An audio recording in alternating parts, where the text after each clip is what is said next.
أعوذ بالله من الشيطان الرجيم بسم الله الرحمن الرحيم.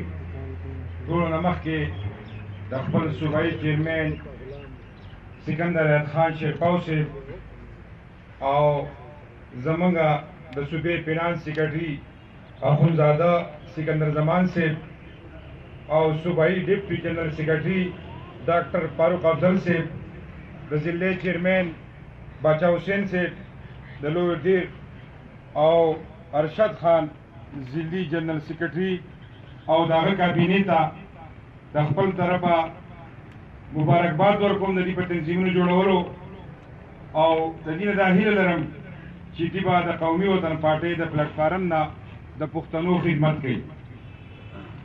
زه ننني کمرونه چې په قومي وطن پارټۍ کې شامل شو هغو ته د خپل طرفه مبارکباد ورکوم او دا یقین دهاني ورکوم چې قومي وطن پارټي به انشاءالله د دې خلکو د مسلو د خاتمې دپاره کوشش کوي او په هغې کې به تاسو زموږ سره شانه به شانه ودرېږئ. ملګرو، سیاسي خبرې به راته مشر کوي.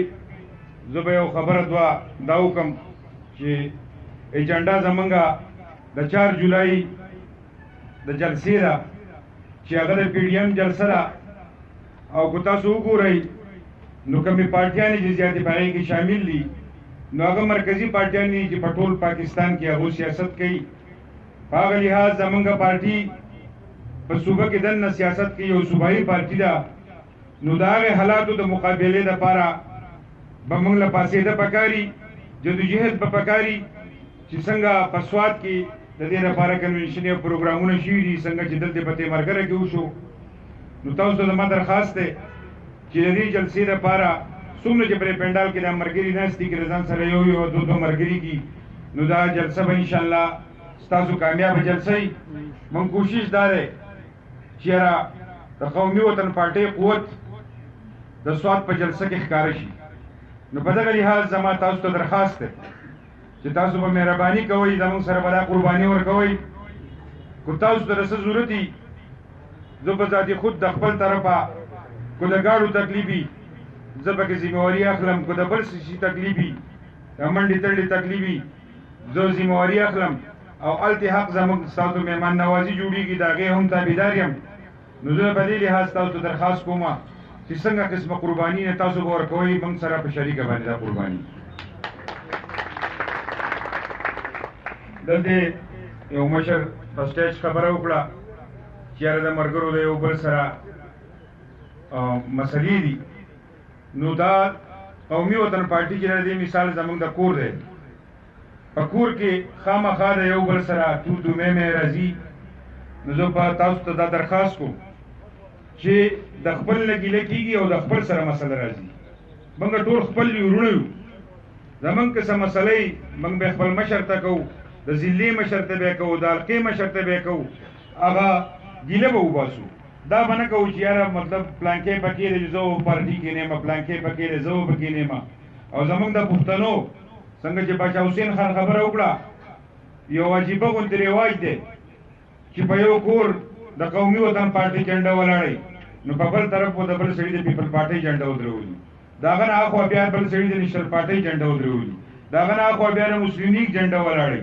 تاسو زموږ دا جنډه چې پنجابي نه تپوس کوي زموږ جنډه نه پېژني او موږ د پنجابي او د سیندي جنډه راوستې په خپل کور جوړه کوله. نو د دې خبرې باچا حسین سره زه تایید کوم او تاسو درخواست کوم چې موږ یو قوم پرست جماعت یو، موږ یو قوم پرست پښتانه یو. د لربر کوشش به دا کوو چې د پښتنو په حقیقي معنو باندې ترجماني وکړو او د هغو چې کومې مسلې دي په هغې کې د هغو سره شانه به شانه ودرېږو. ځکه چې نن پښتون په ډېرو مسلو کې ډوب دی او ډېر مسایل دی ورته. تاسو ولید د بلوچستان کې ابروز عثمان کاکړ صاحب چې یو ډېر قابل سړی او د پښتنو ترجمانو هغه مړ تللی شو، د هغه پته ونه لګېده. په دغه لحاظ زه تاسو درخواست کوم چې د بلوچستان پښتانه دي او که د کی پي کې پښتانه دي دا یو پښتانه دي. موږ به یو بل لپاره آواز اوچتو او موږ به په حقیقي معنو کې د یو بل خدمت کوو او د خپل عوام خدمت وکړو. ورګرو حکومتي ایجنډا خو غریب ختمول دي. تاسو ته پته ده چې د مهنګایۍ حال که د پېټرول په شکل کې وګورو اوس مې اخبار کوت نړۍ کې لیکلي چې یاره پټرول 6 روپۍ او ډیزل 3 روپۍ بیا ګرانېږي. د بجټ کې دې دا وینا کړې وه چې یاره پټرول به نه ګرانېږي، تیل به نه ګرانېږي، دې سره به نور د خوراک څیزونه نه ګرانېږي. د هغې هغه مسلسل شروع دی. مخکې به په میاشت کې چې د یو مني بجټ و په هغې کې به وینا وشوه چې یاره مطلب دی دا شی ګرانېږي. نن چې سهار شی واخلې مازدیګر ماسپښین ګرانې او ماسپښین چې یې والي مازدیګر ګرانې او چې مازدیګر یې واخلې ماښام ګرانې. او که د کاروباري سړي نه تپوس وکړي هغه وایي ما چې په سر راوړلی اوس ما ته به دې هم نه میلوي. نو دا زمونږ د غریب سړي دپاره ډېره د افسوس خبره ده. او ورځ به تاسو د پرویز خټک هغه تقریر اورېدلی وایي تاسو ما ته یو غریب وښایئ. نن د وړو تروړه په تېر حکومت کې به 1400 روپۍ وه، اوس په 2800 روپۍ ده. په دې ورځ نیمه کې کېدی شي چې په 3000 روپۍ. داسې د چینۍ بوران، داسې د غوړو، داسې د خوندني تیلو، داسې د ادویاتو دوایي د غریب سړي دپاره یو اهم شی ده چې دا یو انسان مجبوري ده. نورو څیزونو نه به ګزاره وشي، د دوایي نه ګزاره نه کېږي. 500% زما مشرانو دوایي ګرانه شوې ده. په دې باندې موږ ته سوچ پکار دی چې یو سړی دا وایي چې یاره زه راغلم دا د مې کار وکړو، کوڅه مې جوړه کړه، نالۍ مې جوړه کړه. زمونږ اولنۍ خبره، زمونږ اولنۍ تکلیف خو مهنګایي ده. په موږ د مهنګایي کمی راوله، موږ په کنډر لاره هم تللی شو، په نه بجلي کې هم ټیم پاس کولی شو. خو د غریب سړي چې دی هغه د ټولو نه غټه خبره مهنګایي ده. نو د دې لپاره به ټول جدوجهد کوو. مشر ناست دی هغه به ستاسو سره خبرې کوي او دومره ټیم هم نشته. زه په اخره کې په پنډال کې ناست د دې ملګرو زمونږ د تنظیم دا پوره کوي.